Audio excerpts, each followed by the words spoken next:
ચિનુભાઈ કાથરોટિયા આપ સૌનું સ્વાગત કરું છું. ગઈકાલે ભારતના આર્થિક સુધારાના ઘડવૈયા અને સ્થાપક અને સફળ થયેલ એવા ભૂતપૂર્વ નાણામંત્રી અને વડાપ્રધાન માનનીય શ્રી મનમોહન સિંહજીનું નિધન થયું છે. આપણા માટે હંમેશા જીવંત જ છે, એટલા માટે મેં સ્ત્રી શબ્દ લગાડ્યો છે, સ્વ શબ્દ લગાડ્યો નથી. કારણ કે એમણે 93 વર્ષ સુધી 93મા વર્ષે એમનું નિધન થયું. જેનો જન્મ છે એનું મૃત્યુ તો છે, પણ જીવન દરમિયાન જે અનેક સારા કાર્યો કર્યા હોય અને સારા કાર્ય કરવામાં મશગુલ રહ્યા હોય એવી વ્યક્તિ હંમેશા આપણી વચ્ચે જીવંત જ હોય છે. માટે કૃષ્ણને શ્રી કૃષ્ણ કહીએ છીએ. અરવિંદને પણ શ્રી અરવિંદ કહીએ છીએ અને સરદાર વલ્લભભાઈને પણ હું શ્રી વલ્લભભાઈ સરદાર તરીકે જ ઓળખું છું, સ્વીકાર્યા છે. એ જ પ્રકારે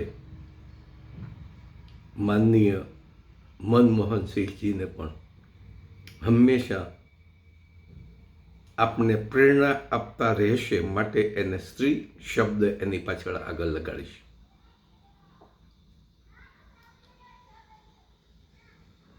એમને એક શ્રદ્ધાંજલિ આપી ત્યાર પછી એના જીવનની ઝાંખી વિશે થોડી વાત કરીશું. કારણ કે આપણે ઘણા લોકો જાણતા પણ નથી. એ લોકોને એક સમજણ માટે, એક ખ્યાલ માટે થોડા એમના જીવનની વાતો કરીશું. મનમોહનસિંહજીના જીવનના વખાણ કરવા માટે નહીં, પરંતુ દેશ અને વિદેશમાં એની જે કાર્ય કર્યું છે, જેમાં સિદ્ધિ મેળવી છે, એ સિદ્ધિઓની જાણ આપણા લોકોને થાય એટલા માટે વાત કરીશું.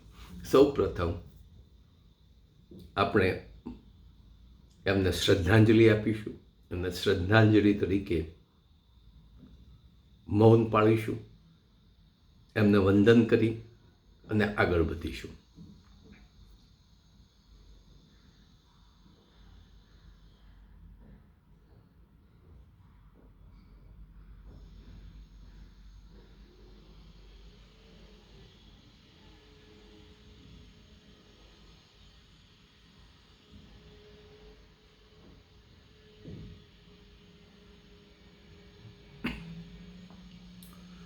ઓમ શાંતિ શાંતિ શાંતિ.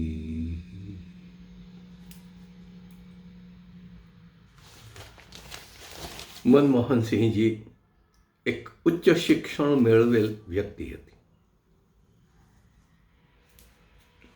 જેવી રીતે નહેરુ છે, સરદાર વલ્લભભાઈ પટેલ છે, લાલ બહાદુર શાસ્ત્રી છે, અને ભૂલવું ન જોઈએ તેવા રાષ્ટ્રપતિ શ્રી રાજેન્દ્ર કુમાર અને ડૉક્ટર રાધાકૃષ્ણ, આ બધા એક ઉચ્ચ કક્ષાના શિક્ષણ પામેલ રાજકારણીઓ હતા અને રાજકારણમાં પ્રવેશ્યા હતા. દેશને માટે પોતાનું જીવન પણ આપ્યું હતું. એ જ પ્રકારે ડૉક્ટર મનમોહનસિંહે અર્થશાસ્ત્રમાં ડૉક્ટરેટની ડિગ્રી મેળવી છે અને ત્યાર પછી પંજાબ યુનિવર્સિટીમાં ઇકોનોમિક્સના લેક્ચરર તરીકે જોડાયા, રીડર તરીકે કાર્ય કર્યું અને પ્રોફેસર તરીકે પણ હતા. એ 1957થી 65 સુધીનો સમયગાળો હતો. 1965 સુધીનો સમયગાળો હતો. ત્યાં સુધી આપણે એને ઓળખતા પણ નહોતા. ત્યાર પછીથી 1966થી 69, એટલે કે 3 વર્ષ સુધી સ્વિટ્ઝરલેન્ડનું તો આપણે સૌએ નામ જાણ્યું જ છે. સ્વિટ્ઝરલેન્ડમાં UNCTAD એ કોઈ સંસ્થા છે અથવા ગવર્મેન્ટ સંસ્થા છે, બહુ ખ્યાલ પણ નથી, પણ એના સચિવાલયમાં કામગીરી કરી હતી. જ્યારે સ્વિટ્ઝરલેન્ડની સરકાર એને આવા ઉચ્ચ હોદ્દા ઉપર કામગીરી સોંપે ત્યારે આપણે જાણીએ છીએ કે ઉચ્ચ કક્ષાના અર્થશાસ્ત્રી હોય ત્યારે જ એ આવી કામગીરીને સોંપે. પછી 1971થી 72 સુધી વાણિજ્ય મંત્રાલય ભારતના એમાં સલાહકાર તરીકે પણ હતા, અને 1972થી 76 સુધી નાણાં મંત્રાલયમાં આર્થિક સલાહકાર તરીકે રહ્યા હતા, અને 1976થી 80 સુધી 4 વર્ષ સુધી નાણાં મંત્રાલયના સચિવ તરીકે હતા. એક ઉચ્ચ કક્ષાનું શિક્ષણ મેળવેલી વ્યક્તિ હતા, અને 1980થી 82 સુધી પ્લાનિંગ કમિશનના ચેરમેન પણ હતા, અને 1982થી 85 3 વર્ષ સુધી રિઝર્વ બેંક ઓફ ઇન્ડિયાના ગવર્નર પણ હતા. તરીકે હતા. ત્યારે એક ગવર્નર તરીકે પણ એની સિદ્ધિ હતી. એની પાસે એક સ્વપ્ન હતું, દેશને આગળ લાવવાની એની દ્રષ્ટિ પણ હતી, અને 1985થી 87 દરમિયાન પ્લાનિંગ કમિશન, ભારતમાં પ્લાનિંગ કમિશન, એના ઉપાધ્યક્ષ એટલે કે વાઇસ પ્રેસિડેન્ટ પણ હતા. અને 1987થી 90માં secretary general south commission Switzerland, પાછા સ્વિટ્ઝરલેન્ડમાં સાઉથ કમિશનના જનરલ સેક્રેટરી તરીકે એણે કામગીરી કરી, અને ત્યારબાદ પાછા દેશમાં આવી 1990થી 91 એક વર્ષ દરમિયાન વડાપ્રધાન, એટલે મારા ખ્યાલ મુજબ એ વખતે મનમોહનસિંહજી જ હતા, મારો ખ્યાલ એવો છે, કદાચ ભૂલતો પણ હોઉં. એ વડાપ્રધાનના આર્થિક બાબતોના સલાહકાર હતા, પરંતુ 1991થી તરત જ 1996 સુધી તો નરસિંહ રાવનો સમય હતો, એ જ વડાપ્રધાન હતા. એમને નાણાં ખાતું સોંપ્યું, નાણામંત્રી તરીકે એમને કામગીરી સોંપી, અને એક સારામાં સારી વાત હતી કે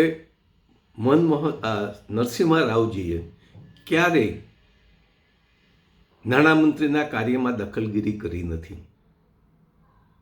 મનમોહનસિંહજી સ્વતંત્ર નિર્ણય લેતા, પણ એનો એક સ્વભાવ હતો, ઓછું બોલવું, મૃદુભાષી હતા, અને બોલે ત્યારે વિચારીને બોલતા. એ બોલતા ત્યારે સમગ્ર વિશ્વ સાંભળતું, આદરથી સાંભળતું. ઓછું બોલવું, પણ બોલવું એ વિચારીને બોલવું, એવું એક એમનો સ્વભાવ હતો.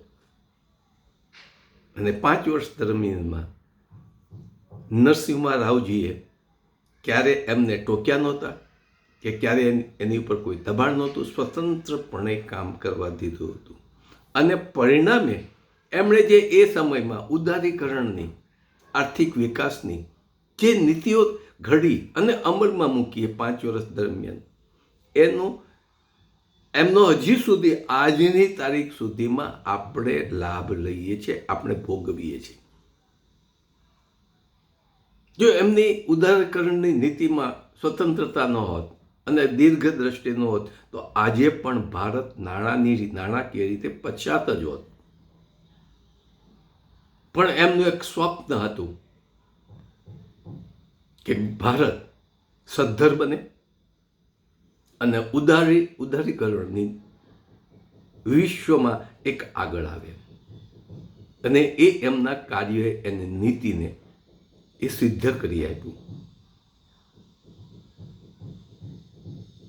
ત્યાર પછી 1989 અને 2004 સુધી વિરોધ પક્ષમાં રાજ્યસભાના વિપક્ષી નેતા પણ હતા, અને 2004થી 2014 10 વર્ષ સુધી એ આપણા વડાપ્રધાન હતા.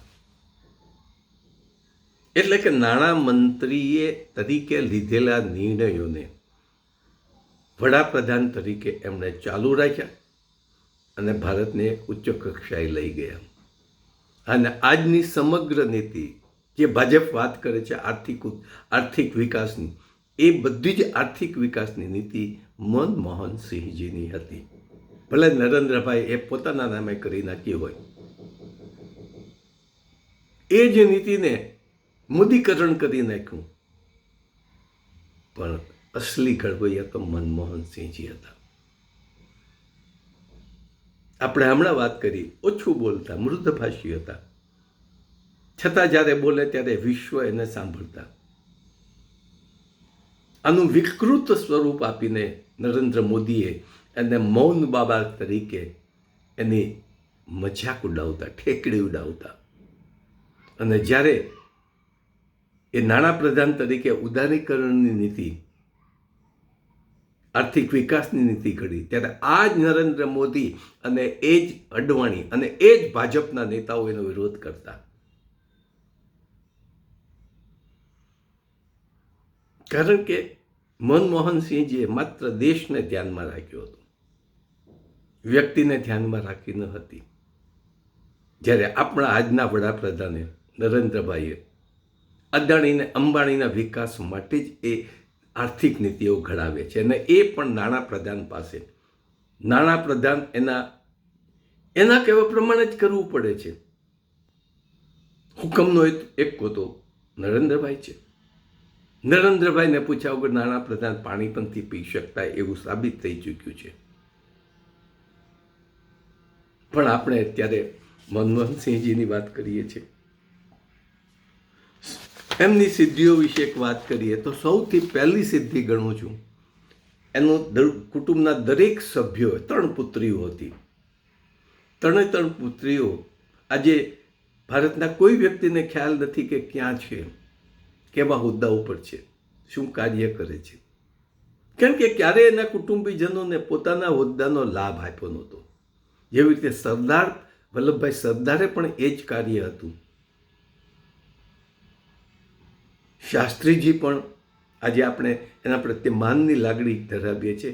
એણે પણ એના કુટુંબના કોઈ પણ સભ્યને રાજકીય ખોટો એને દુરુપયોગ કર્યો નથી અને એના માટે એનો ઉપયોગ પણ નથી થયો. એવી જ રીતે મનમોહનસિંહજીની 3 પુત્રીઓ ખૂબ ભણી ઉચ્ચ હોદ્દા ઉપર છે, પણ એ ક્યારે મનમોહનસિંહની પુત્રી તરીકે એ ક્યારે ઓળખાતી નહોતી. એની પ્રથમ પુત્રી હિસ્ટ્રી એટલે ઇતિહાસના શિક્ષણ ક્ષેત્રમાં આજે દિલ્હી યુનિવર્સિટીના ડીન પણ છે, વિભાગીય વડા પણ છે, એમાં શ્રેષ્ઠ કાર્ય ધરાવે છે. બીજી પુત્રી છે એ માનવ અધિકારના એક પ્રખર વકીલ છે, પણ એણે પણ એવું કહ્યું નથી કે હું મનમોહનજીની પુત્રી છું, ક્યારે લાભ નથી લીધો. અને ત્રીજી પુત્રી એ લેખન કાર્યમાં છે, સંપાદન કાર્યમાં છે. એ 3 પુત્રીઓ પોતાના જોરથી, પોતાના આવડતના જોરથી આજે પોતાના સ્થાન ઉપર સફળતા મેળવી છે. ત્યારે કહેવાનું મન થાય છે કે આજના રાજકારણીઓની 3જી પેઢી સુધી વંશવાદ ચાલે છે. પછી ભાજપ હોય કે કોંગ્રેસ હોય, સરદાર વલ્લભભાઈના પુત્ર અને પૌત્રોએ ક્યારે સરદાર વલ્લભભાઈનું નામ વટાવ્યું નથી. ભલે લાલ બહાદુર શાસ્ત્રીના એક પુત્ર રાજકારણમાં છે, પણ લાલ બહાદુર શાસ્ત્રીના નામથી પોતે ક્યાંય એનો દુરુપયોગ કરીને હોદ્દો ભોગવ્યો નથી. અને મનમોહનસિંહજીના 3 પુત્રીઓને આજે આપણે કોઈ જાણતા જ પણ નથી, અલિપ્ત છે રાજકારણથી. મિત્રો, એક આની સિદ્ધિ છે. ત્યારે આપણા તો ગૃહપ્રધાન નો પુત્ર, જેને બેટ પકડતા પણ નથી આવડતું, એ ક્રિકેટ બોર્ડના ચેરમેન તરીકે પહોંચી ગયા. અમિત શાહના પુત્ર. આપણા નરેન્દ્રભાઈના કુટુંબીઓ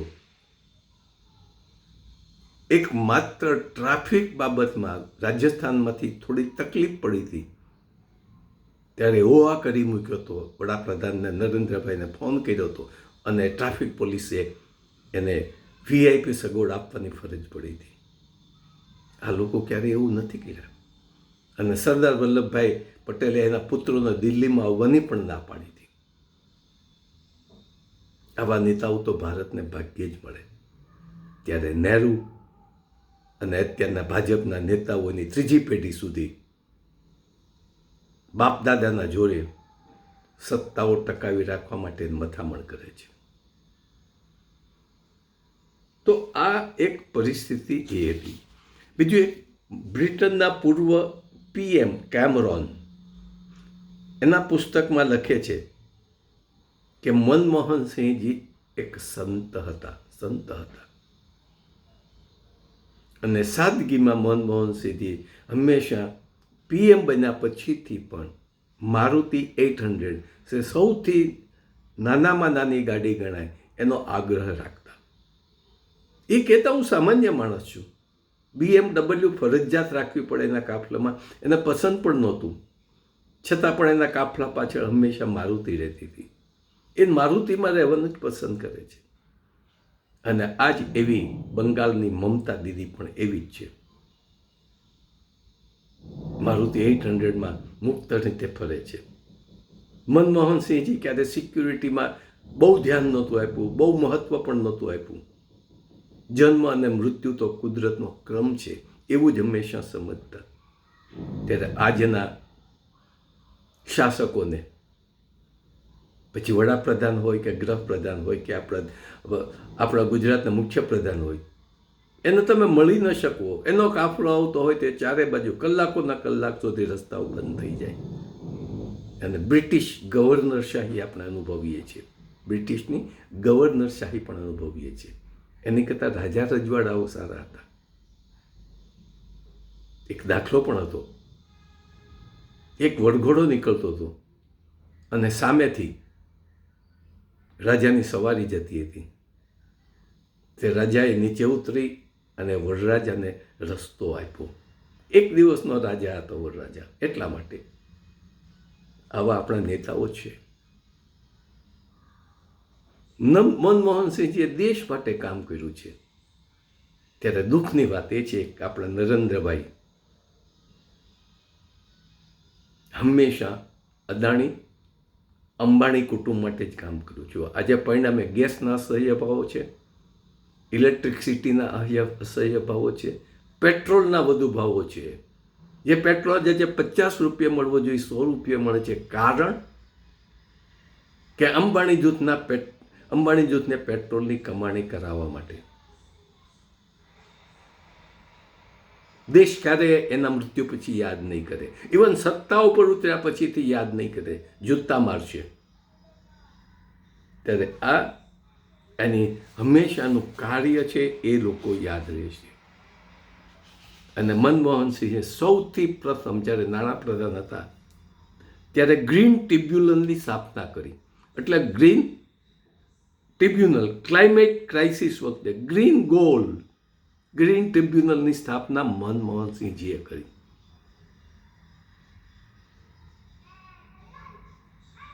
અને આજે એનો દુરુપયોગ કરી નરેન્દ્રભાઈએ બધી જ સત્તા ગ્રીન એનર્જી માટે અદાણીને આપી દીધી છે.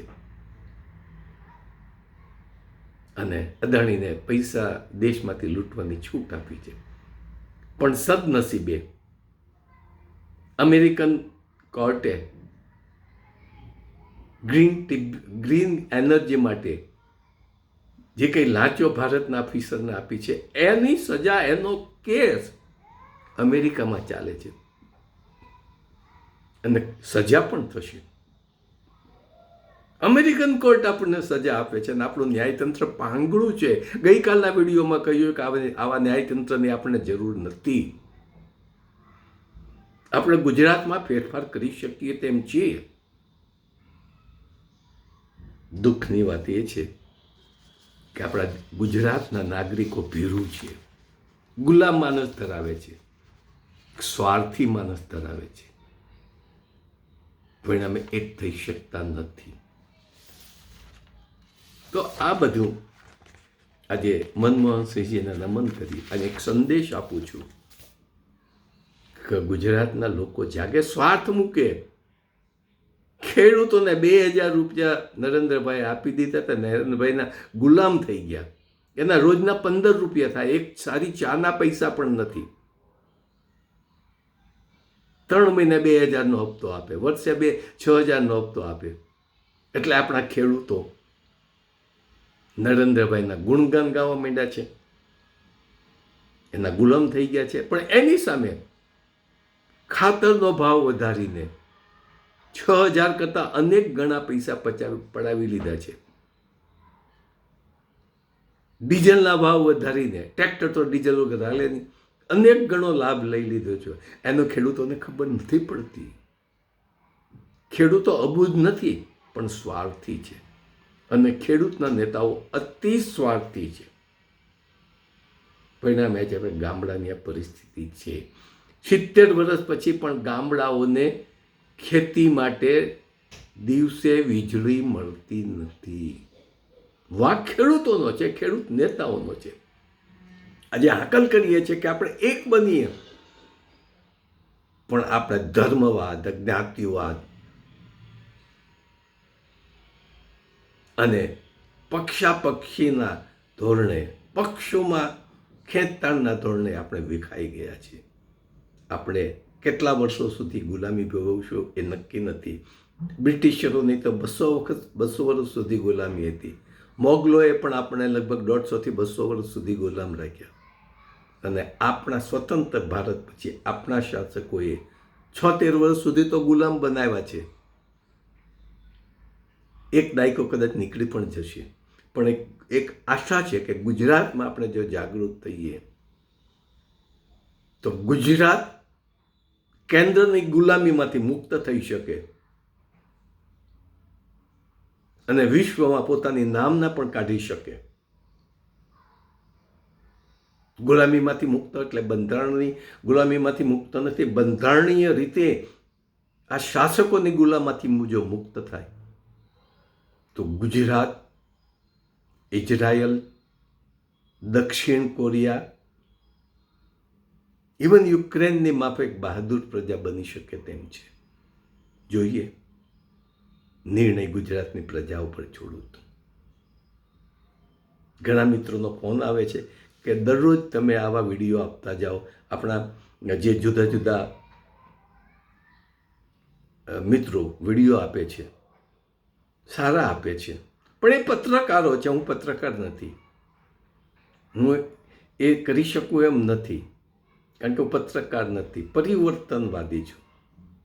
અને જ્યારે પરિવર્તનવાદી તરીકે જ્યારે જરૂર પડે ત્યારે એટલો જ સંદેશો આપું છું. આભાર. જય હિન્દ, જય ગુજરાત, સ્વાવલંબી ગુજરાત.